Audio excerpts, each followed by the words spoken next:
acclamation, but this is the first time we are live on the radio from the downtown mall. So if everyone could just give the radio audience a big woo-ha from down here at the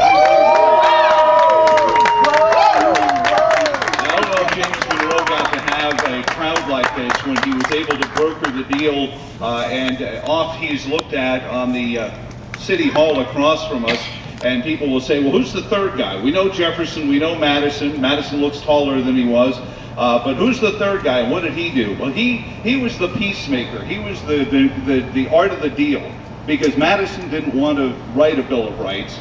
And I know we've talked about this in previous, and it's not going to be the sum total, but I think it's important for everyone to remember that James Monroe sat down with Madison and said, listen, you're a smart guy. You can get Patrick Henry and George Mason and myself on board if you get something like they have on the Magna Carta. It doesn't have to be the exact same thing, and his problem was in Britain, the king gave the rights. And he said, I don't want a government document giving anybody rights.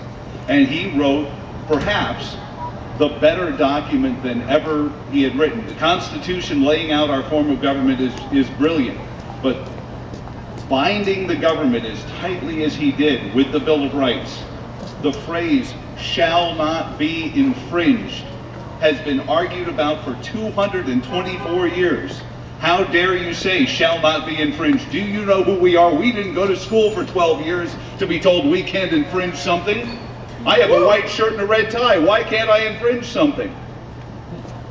That's been the most important phrase in American history. Now we've got a new phrase. It's no fly, no buy. It used to be if you want to fly, you got to buy. That was what it was when I grew up in New York. But now it's no fly, no buy. How many folks here play chess? Show of hands. Not great on the radio, but a good number of you folks play chess. I like the fact that the young people play chess as well here.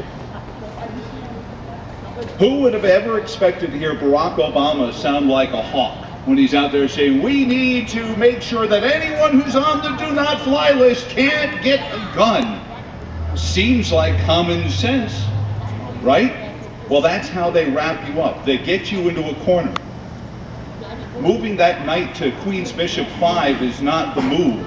It's the move to make you move so that the next 2 or 3 moves puts you in a corner where you all of a sudden turn around and say, well, yeah, it does seem like common sense that somebody who's on the do not fly list shouldn't be able to buy a gun.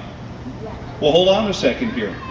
We just watched, how many people watched Trey Gowdy's video of his interview with the DHS, head of the DHS, who didn't know what probable cause meant? That scared me to no end, more so than anything I've seen in my life. I watched the World Trade Center towers come down. That video scared me more than watching my hometown torn asunder by some terrorists. Because this was us. This was the fruit of that day. This was the fruit of, I don't care what you have to do. I don't care what I have to give up. And I had phone calls that day.